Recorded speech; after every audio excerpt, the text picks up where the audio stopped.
श्री ऋणमोचन महागणपति स्तोत्रम् विनियोगः।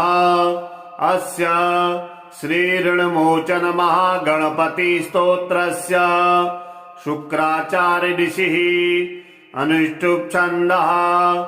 श्री ऋणमोचक महागणपतिर्देवता मम ऋणमोचन महागणपति प्रसाद सिद्ध्यर्थे जपे विनियोगः। ध्यानम् रक्तांगं रक्तवस्त्रं सितकुसुमगणै पूजितं रक्तगन्धै श्रीराब्धौ रत्नपीठे सुरतर विमले रत्नसिंहासनस्थम् दोर्भिः पाशाङ्कुशेष्टाभयधरमतुलं चन्द्रमौलिं त्रिनेत्रम् ध्यायेत् शान्त्यर्थमीशं गणपतिममलं श्रीसमेतं प्रसन्नम्।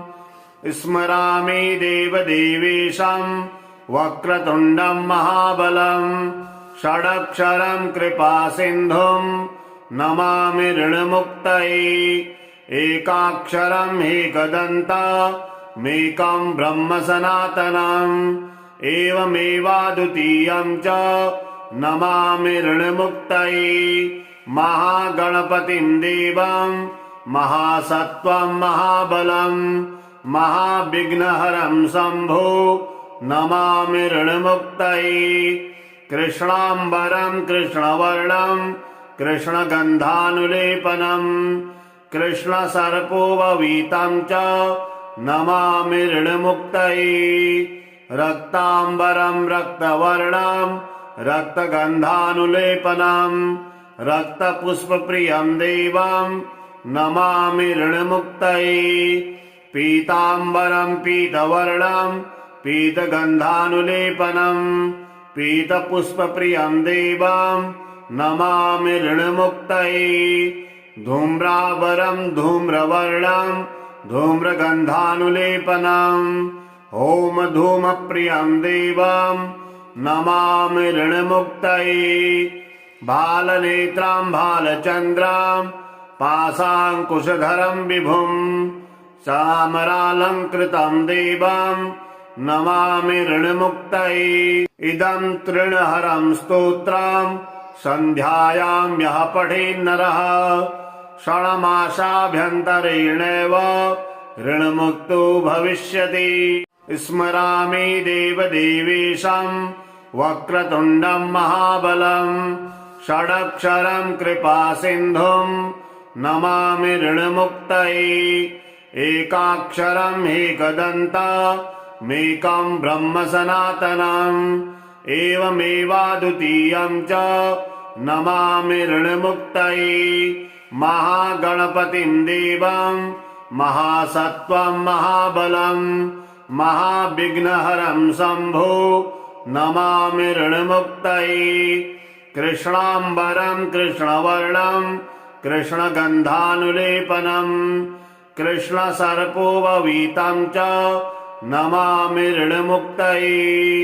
रक्ताम्बरं रक्तवर्णं रक्तगन्धानुलेपनं रक्तपुष्पप्रियं देवं नमामि ऋणमुक्तये। पीताम्बरं पीतवर्णं पीतगन्धानुलेपनं पीतपुष्पप्रियं देवं नमामि ऋणमुक्तये। धूम्रावरं धूम्रवर्णं धूम्रगन्धानुलेपनं होमधूमप्रियं देवं नमामि ऋणमुक्तये। बालनेत्रां बालचन्द्रां पाशाङ्कुशधरं विभुं चामरालङ्कृतं देवं नमामि ऋणमुक्तये। इदं तृणहरं स्तोत्रं सन्ध्यायां यः पठेन्नरः षण्मासाभ्यन्तरेणैव ऋणमुक्तो भविष्यति। स्मरामि देवदेवेशं वक्रतुण्डं महाबलं षडक्षरं कृपासिन्धुं नमामि ऋणमुक्तये।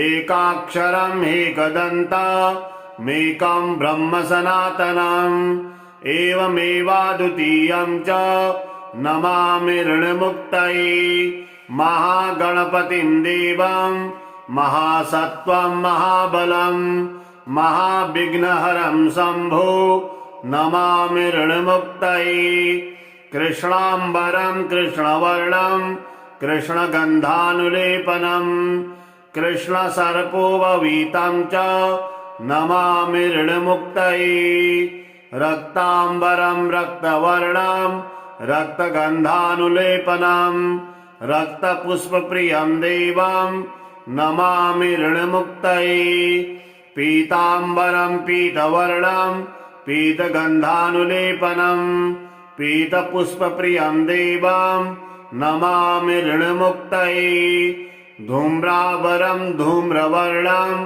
धूम्रगन्धानुलेपनं ॐ धूमप्रियं देवं नमामि ऋणमुक्तये बालनेत्रां बालचन्द्रां पाशाङ्कुशधरं विभुं चामरालङ्कृतं देवं नमामि ऋणमुक्तये इदं तृणहरं स्तोत्रं सन्ध्यायां यः पठेन्नरः षण्मासाभ्यन्तरेणैव ऋणमुक्तो भविष्यति स्मरामि देवदेवेशं वक्रतुण्डं महाबलं षडक्षरं कृपासिन्धुं नमामि ऋणमुक्तये एकाक्षरम् एकदन्तमेकं ब्रह्म सनातनम् एवमेवाद्वितीयं च नमामि ऋणमुक्तये महागणपतिं देवं महासत्त्वं महाबलं महाविघ्नहरं शम्भो नमामि ऋणमुक्तये कृष्णाम्बरं कृष्णवर्णं कृष्णगन्धानुलेपनं कृष्णसर्पोपवीतं च नमामि ऋणमुक्तये रक्ताम्बरं रक्तवर्णं रक्तगन्धानुलेपनं रक्तपुष्पप्रियं देवं नमामि ऋणमुक्तये पीताम्बरं पीतवर्णं पीतगन्धानुलेपनं पीतपुष्पप्रियं देवं नमामि ऋणमुक्तये धूम्रावरं धूम्रवर्णं धूम्रगन्धानुलेपनं ॐ धूमप्रियं देवं नमामि ऋणमुक्तये बालनेत्रां बालचन्द्रां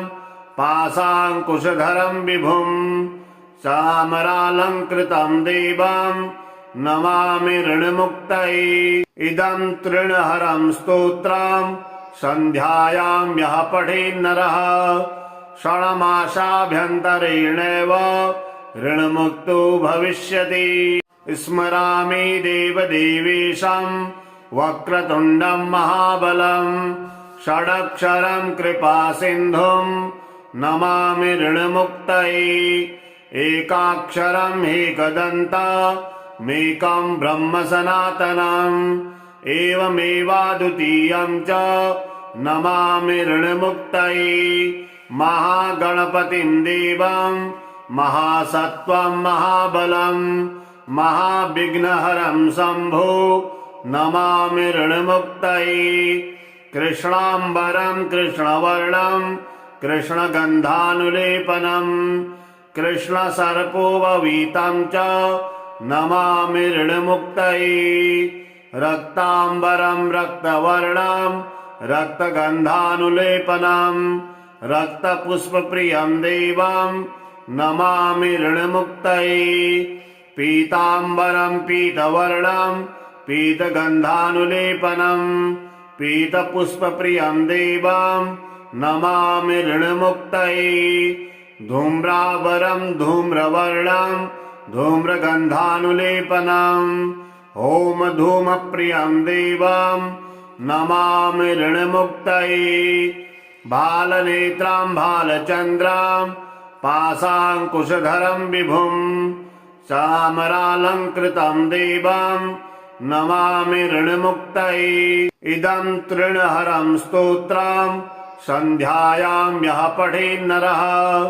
षण्मासाभ्यन्तरेणैव ऋणमुक्तो भविष्यति स्मरामि देवदेवेशं वक्रतुण्डं महाबलं षडक्षरं कृपासिन्धुं नमामि ऋणमुक्तये एकाक्षरं एकदन्तमेकं ब्रह्म सनातनम् एवमेवाद्वितीयं च नमामि ऋणमुक्तये महागणपतिं देवं महासत्त्वं महाबलं महाविघ्नहरं शम्भो नमामि ऋणमुक्तये कृष्णाम्बरं कृष्णवर्णं कृष्णगन्धानुलेपनं कृष्णसर्पोपवीतं च नमामि ऋणमुक्तये रक्ताम्बरं रक्तवर्णं रक्तगन्धानुलेपनं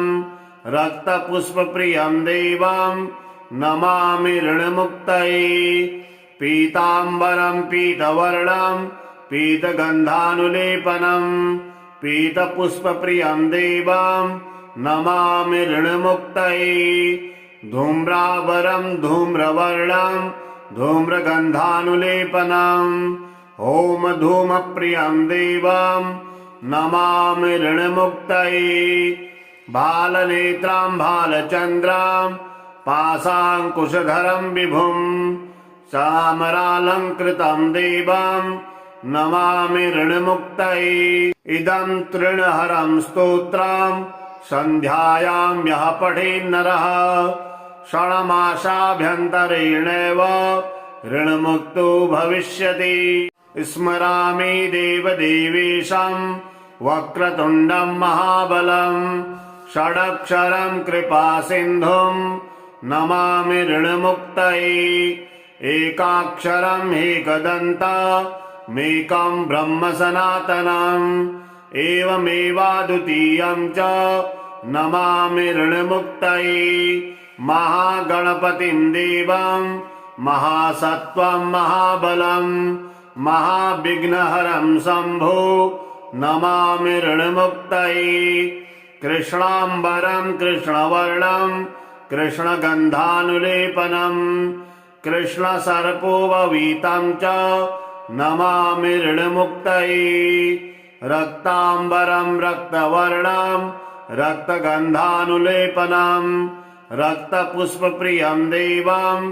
नमामि ऋणमुक्तये पीताम्बरं पीतवर्णं पीतगन्धानुलेपनं पीतपुष्पप्रियं देवं नमामि ऋणमुक्तये धूम्रावरं धूम्रवर्णं धूम्रगन्धानुलेपनम् ॐ धूमप्रियं देवं नमामि ऋणमुक्तये बालनेत्रां बालचन्द्रां पाशाङ्कुशधरं विभुं चामरालङ्कृतं देवं नमामि ऋणमुक्तये इदं तृणहरं स्तोत्रं सन्ध्यायां यः पठेन्नरः षण्मासाभ्यन्तरेणैव ऋणमुक्तो भविष्यति स्मरामि देवदेवेशं वक्रतुण्डं महाबलं षडक्षरं कृपासिन्धुं नमामि ऋणमुक्तये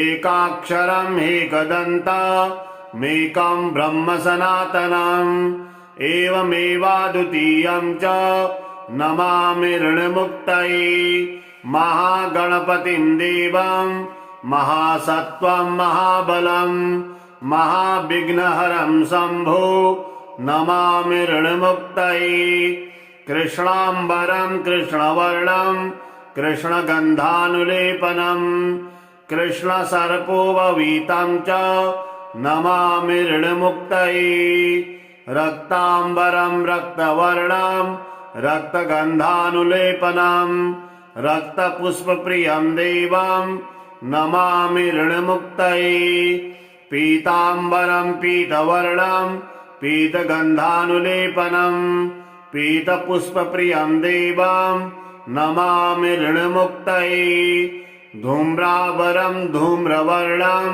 धूम्रगन्धानुलेपनम् ॐ धूमप्रियं देवं नमामि ऋणमुक्तये बालनेत्रां बालचन्द्रां पाशाङ्कुशधरं विभुं चामरालङ्कृतं देवां नमामि ऋणमुक्तये। इदं तृणहरं स्तोत्रं सन्ध्यायां यः पठेन्नरः षण्मासाभ्यन्तरेणैव ऋणमुक्तो भविष्यति। स्मरामि देवदेवेशं वक्रतुण्डं महाबलं षडक्षरं कृपासिन्धुं नमामि ऋणमुक्तये। एकाक्षरं एकदन्तमेकं ब्रह्म सनातनम् एवमेवाद्वितीयं च नमामि ऋणमुक्तये। महागणपतिं देवं महासत्त्वं महाबलं महाविघ्नहरं शम्भो नमामि ऋणमुक्तये। कृष्णाम्बरं कृष्णवर्णं कृष्णगन्धानुलेपनं कृष्णसर्पोपवीतं च नमामि ऋणमुक्तये। रक्ताम्बरं रक्तवर्णं रक्तगन्धानुलेपनं रक्तपुष्पप्रियं देवं नमामि ऋणमुक्तये। पीताम्बरं पीतवर्णं पीतगन्धानुलेपनं पीतपुष्पप्रियं देवं नमामि ऋणमुक्तये। धूम्रावरं धूम्रवर्णं धूम्रगन्धानुलेपनं होमधूमप्रियं देवं नमामि ऋणमुक्तये। भालनेत्रां भालचन्द्रां पाशाङ्कुशधरं विभुं चामरालङ्कृतं देवं नमामि ऋणमुक्तये। इदं तृणहरं स्तोत्रं सन्ध्यायां यः पठेन्नरः षण्मासाभ्यन्तरेणैव ऋणमुक्तो भविष्यति। स्मरामि देवदेवेशं वक्रतुण्डं महाबलं षडक्षरं कृपासिन्धुं नमामि ऋणमुक्तये। एकाक्षरं एकदन्तमेकं ब्रह्म सनातनम् एवमेवाद्वितीयं च नमामि ऋणमुक्तये। महागणपतिं देवं महासत्त्वं महाबलं महाविघ्नहरं शम्भो नमामि ऋणमुक्तये। कृष्णाम्बरं कृष्णवर्णं कृष्णगन्धानुलेपनं कृष्णसर्पोपवीतं च नमामि ऋणमुक्तये। रक्ताम्बरं रक्तवर्णं रक्तगन्धानुलेपनं रक्तपुष्पप्रियं देवं नमामि ऋणमुक्तये। पीताम्बरं पीतवर्णं पीतगन्धानुलेपनं पीतपुष्पप्रियं देवं नमामि ऋणमुक्तये। धूम्रावरं धूम्रवर्णं धूम्रगन्धानुलेपनं होमधूमप्रियं देवं नमामि ऋणमुक्तये। भालनेत्रां भालचन्द्रां पाशाङ्कुशधरं विभुं चामरालङ्कृतं देवं नमामि ऋणमुक्तये। इदं तृणहरं स्तोत्रं सन्ध्यायां यः पठेन्नरः षण्मासाभ्यन्तरेणैव ऋणमुक्तो भविष्यति। स्मरामि देवदेवेशं वक्रतुण्डं महाबलं षडक्षरं कृपासिन्धुं नमामि ऋणमुक्तये। एकाक्षरं एकदन्तमेकं ब्रह्म सनातनम् एवमेवाद्वितीयं च नमामि ऋणमुक्तये। महागणपतिं देवं महासत्त्वं महाबलं महाविघ्नहरं शम्भो नमामि ऋणमुक्तये। कृष्णाम्बरं कृष्णवर्णं कृष्णगन्धानुलेपनं कृष्णसर्पोपवीतं च नमामि ऋणमुक्तये। रक्ताम्बरं रक्तवर्णं रक्तगन्धानुलेपनं रक्तपुष्पप्रियं देवं नमामि ऋणमुक्तये। पीताम्बरं पीतवर्णं पीतगन्धानुलेपनं पीतपुष्पप्रियं देवं नमामि ऋणमुक्तये धूम्रावरं धूम्रवर्णं धूम्रगन्धानुलेपनम् होमधूमप्रियं देवं नमामि ऋणमुक्तये बालनेत्रां बालचन्द्रां पाशाङ्कुशधरं विभुं चामरालङ्कृतं देवं नमामि ऋणमुक्तये इदं तृणहरं स्तोत्रं सन्ध्यायां यः पठेन्नरः षण्मासाभ्यन्तरेणैव ऋणमुक्तो भविष्यति स्मरामि देवदेवेशं वक्रतुण्डं महाबलं षडक्षरं कृपासिन्धुं नमामि ऋणमुक्तये एकाक्षरं एकदन्तमेकं ब्रह्म सनातनम् एवमेवाद्वितीयं च नमामि ऋणमुक्तये महागणपतिं देवं महासत्त्वं महाबलं महाविघ्नहरं शम्भो नमामि ऋणमुक्तये कृष्णाम्बरं कृष्णवर्णं कृष्णगन्धानुलेपनं कृष्णसर्पोपवीतं च नमामि ऋणमुक्तये रक्ताम्बरं रक्तवर्णं रक्तगन्धानुलेपनं रक्तपुष्पप्रियं देवं नमामि ऋणमुक्तये पीताम्बरं पीतवर्णं पीतगन्धानुलेपनं पीतपुष्पप्रियं देवं नमामि ऋणमुक्तये धूम्रावरं धूम्रवर्णं धूम्रगन्धानुलेपनं होमधूमप्रियं देवं नमामि ऋणमुक्तये बालनेत्रां बालचन्द्रां पाशाङ्कुशधरं विभुं चामरालङ्कृतं देवं नमामि ऋणमुक्तये इदं तृणहरं स्तोत्रं सन्ध्यायां यः पठेन्नरः षण्मासाभ्यन्तरेणैव ऋणमुक्तो भविष्यति स्मरामि देवदेवेशं वक्रतुण्डं महाबलं षडक्षरं कृपासिन्धुं नमामि ऋणमुक्तये एकाक्षरं एकदन्तमेकं ब्रह्म सनातनम् एवमेवाद्वितीयं च नमामि ऋणमुक्तये महागणपतिं देवं महासत्त्वं महाबलं महाविघ्नहरं शम्भो नमामि ऋणमुक्तये कृष्णाम्बरं कृष्णवर्णं कृष्णगन्धानुलेपनं कृष्णसर्पोपवीतं च नमामि ऋणमुक्तये रक्ताम्बरं रक्तवर्णं रक्तगन्धानुलेपनं रक्तपुष्पप्रियं देवं नमामि ऋणमुक्तये पीताम्बरं पीतवर्णं पीतगन्धानुलेपनं पीतपुष्पप्रियं देवं नमामि ऋणमुक्तये धूम्रावरं धूम्रवर्णं धूम्रगन्धानुलेपनं होमधूमप्रियं देवं नमामि ऋणमुक्तये बालनेत्रां बालचन्द्रां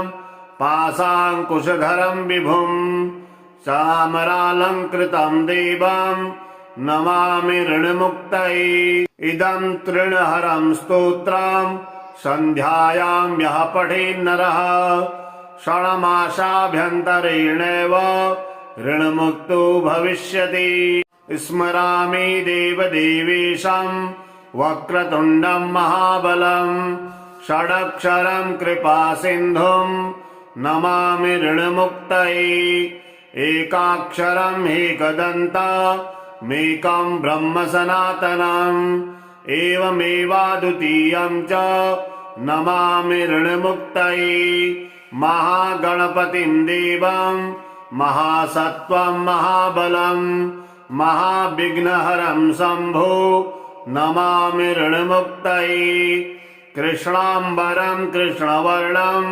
कृष्णगन्धानुलेपनं कृष्णसर्पोपवीतं च नमामि ऋणमुक्तये रक्ताम्बरं रक्तवर्णं रक्तगन्धानुलेपनं रक्तपुष्पप्रियं देवं नमामि ऋणमुक्तये पीताम्बरं पीतवर्णं पीतगन्धानुलेपनं पीतपुष्पप्रियं देवं नमामि ऋणमुक्तये धूम्रावरं धूम्रवर्णं धूम्रगन्धानुलेपनं होमधूमप्रियं देवं नमामि ऋणमुक्तये बालनेत्रां बालचन्द्रां पाशाङ्कुशधरं विभुं चामरालङ्कृतं देवं नमामि ऋणमुक्तये इदं तृणहरं स्तोत्रं सन्ध्यायां यः पठेन्नरः